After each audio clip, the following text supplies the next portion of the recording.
Do you recommend heavy weight for men over 45? That's what is longevity. Just so if you guys don't even understand this, if everybody thinks it's muscle, muscle goes.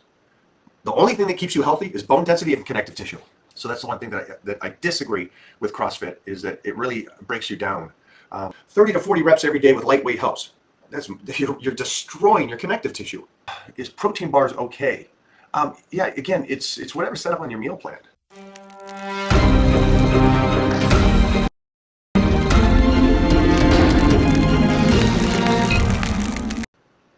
High reps versus low reps. Heavy weight, heavy, which is better?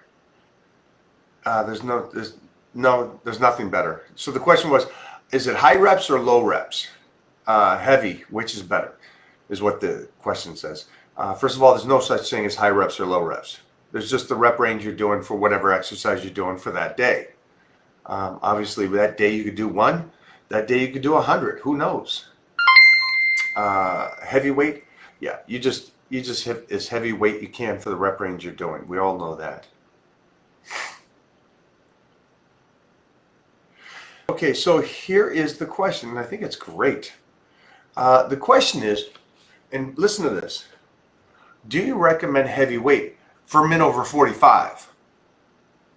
Okay, friends keep telling me to go, I go too heavy with my list. Okay, this is great, because this is where we separate the 99% of idiots that are trying to sell something and get you to look good for one day. Can you lift lightweight, and can you do a lot of reps, and can you diet and do cardio and get ripped?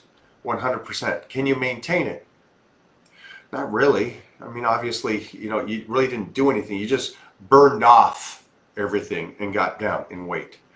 So what is the difference between that and how I teach to lift? Okay, so what I do is, I realized early on, I was so scared of working a 9 to 5 that I wanted to do this for a lifetime. Never wanted to work for the man, never wanted to put a suit and tie on. So how can I do this for a long period? How can I do a workout and invest money into my future? And that's metaphorically for, how can I make my body stronger today that it'll be stronger next year or the year after, in 10 years or in 20 years or in 30 years, so I can keep doing this. And that is the science of Wolff's Law, okay, or Davis' Law. Wolff's Law is the study of bones, okay, and the density of bones. Wolff's Law is the power and incredible rebuilding ability, both with strength and connective tissue, how it rebuilds, and that's Davis' Law. So go read on those things.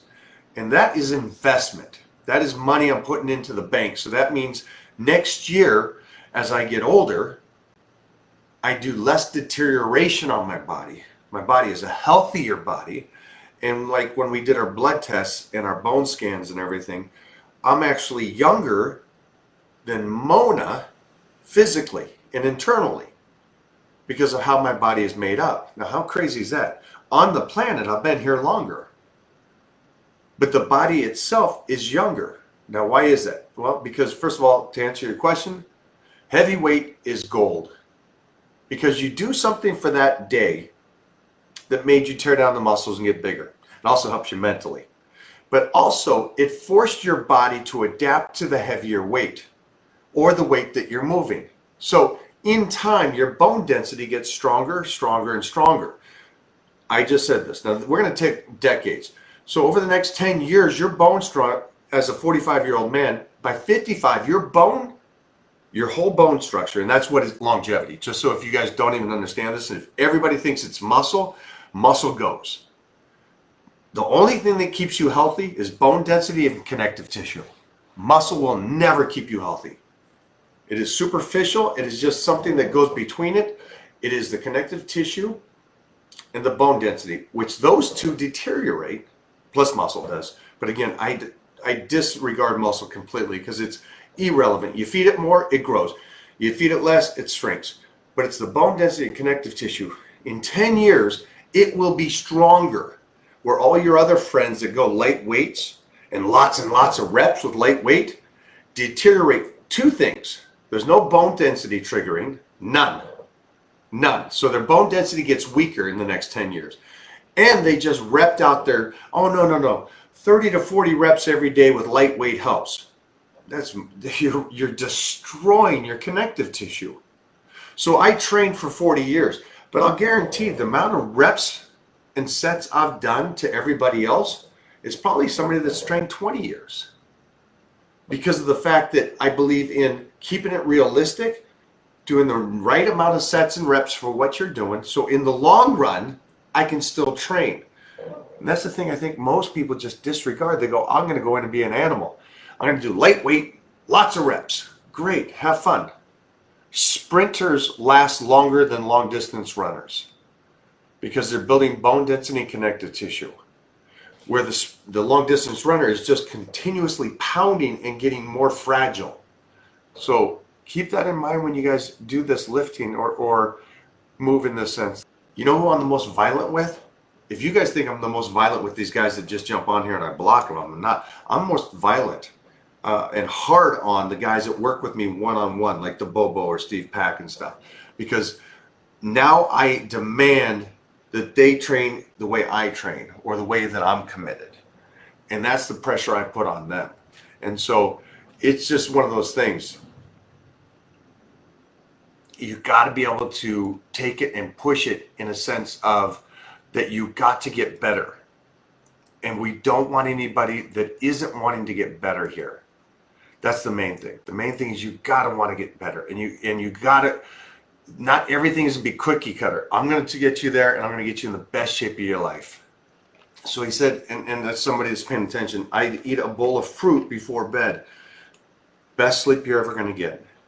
The strongest you're ever going to be the next day. And so if you are trying to gain weight, it's a great one. Just fit it into your meal plan like it should be fitted in. But eggs are great. I do the duck eggs, so that's more like 25 eggs a day because there's so much more protein and cholesterol and everything in a duck egg. So it's really, really good. Rhetorical question. But he basically, I'll let you guys answer this. How can we make the world healthier?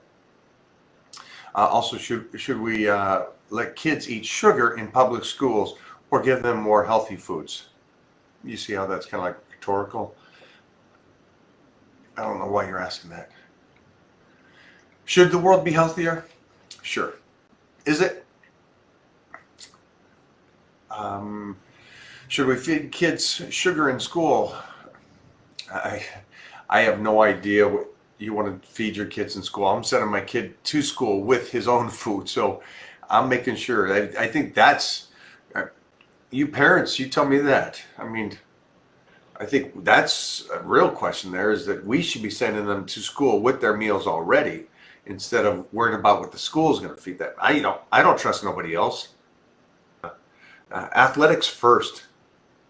That's the funniest thing about lifting weights and being 270, but they completely forget that I was a gladiator from my teenage years to my 20s to my 30s to my 40s until I was 50s and still doing stuff and fun stuff today. So it's funny that you see somebody and you think one thing. So just be an athlete. Try to be an athlete, all of us. Range of motion. I'm going to do a lot more. Dogs are coming back and then I'm off to the beach. Sunset. Me and my pups by myself going down, and we're going to see the sunset and sit there and enjoy the sunset. Me, Stryker, Panda, and Khaleesi. Do you guys do that? Do you guys just get away? And I don't mean get away with the family. I mean just get away by yourself. Maybe take your notepad, maybe some music if that's what you like, and just get away to be alone and find the balance again within yourself. Curious, will you guys answer? Some of you guys answer that, because I know a lot of you have some incredible significant others, and I fully understand wanting to be with them 24/7. But do you guys get away? I know that, and I don't mean this like Bobo. I don't mean like you driving to your next job 3 hours by yourself in the car is alone, because you still have to go do this work. So when is it that you guys take your time and just kind of try to find the balance again. When do you do that? Because that's something I trust me, I have the hardest time doing. I have the hardest time finding that moment that I can get away to do that. But what I did in the past is I would every Sunday morning, I would get up, still the same time I normally get up, like 3 o'clock in the morning, and I'd drive down, which is about an hour away from me, to a beach called Huntington Dog Beach. And I'd take my dogs, and I would get there the same time as the surfers, so like an hour and a half before sunup. And I'd go down on the beach, and then I would hang, and the beach was mine, and the surfers are out in the water, so there's nothing really there. And I'm still a good hour before sunrise. And I just let the dogs run, and I just kind of sit there and kind of think about things, and try to center myself and appreciate what I have, and happy with what I have. I'm not content with what I have. Content never. I want to keep striving. I want to try to keep getting better. So do you guys do that? I noticed that I have, as of late, slipped that part of me, and I'm not going to do that no more. So we're back into those moments. But let me know some things that you do. Something else I did to unwind would be every Wednesday in the afternoon. This is before the shutdown, but on Wednesday afternoon, I would go see a matinee. Me and Stryker would just go see a movie, a matinee, and just escape from the world for a couple hours. And that a short period of time refreshed me to get going again. I've been asked about CrossFit a lot. One thing about CrossFit I would say is that it's fun. And so it kind of gets you into the gym. And if it gets you into the gym and that's the only way to get in the gym and get motivated, then I say do it. But hopefully in time you'll get enough passion and enjoyment in health and fitness that you'll start treating the body differently. And we talked about this earlier on this live, about how we're setting ourselves up, not even to be great today, but to be great today and to be able to be healthy in 10 years. So that's the one thing that I disagree with CrossFit, is that it really breaks you down, the body, because of all the reps, all the speed. So it just kind of breaks the body down. That's why you see so many injuries. Is number one, injuries comes from CrossFit. And so that's the only downside from it. So do it, have fun with it, enjoy it. It's a great group setting.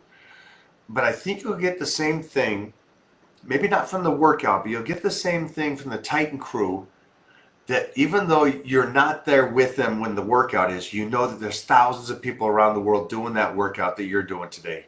And that you get to check in with all of them and tell them how you did today. And so I think you could get something like that over at the Titan crew. Someone asked, is protein bars okay? Yeah, again, it's whatever's set up on your meal plan. I would make sure that you just check your meal plan, see where it is, put in those calories, and then move everything around to make sure that you can take that in. So just so everybody knows, to me, it's more important to eat than to skip a meal. And so somebody said the other day, he says, well, I didn't have any good food, so I didn't even eat. And so if you know what happens when you don't feed the body relative to feeding the body, and I'll go into this on a YouTube, but it's such an amazing thing that your body is treated worse by not feeding it something, by starving it. It does so many different things when you do it that way relative to eating something. So I'm okay with the bars. I'm trying to create a bar. That's going to take some time. Probably won't be ready for another year, but I'm trying to create it because what I'm finding is we got the popcorn, the protein popcorn, we got the beef jerky, we got the sticks. So I was talking to a client that was talking about how he travels, he'll fly to a state, and then within that state that week he'll be driving place to place. So it's kind of tough. So yes, get the Icon meal sent to the first place. But then he's out on the road the very next day, and he's on the road, and so that food kind of spoils. Or even if he has an ice box, it only lasts so long. And I'm like, wait a minute, just get the jerky then. Get the beef jerky and the sticks. There's no fat. There's protein. Have that. Carbohydrates is easy. You never have to worry about carbs when you travel. I mean, you can find some fat-free potato chips, some rice cakes, and still eat healthy on the road with your carbs. But it's the protein that's tough. So be smart about that, okay?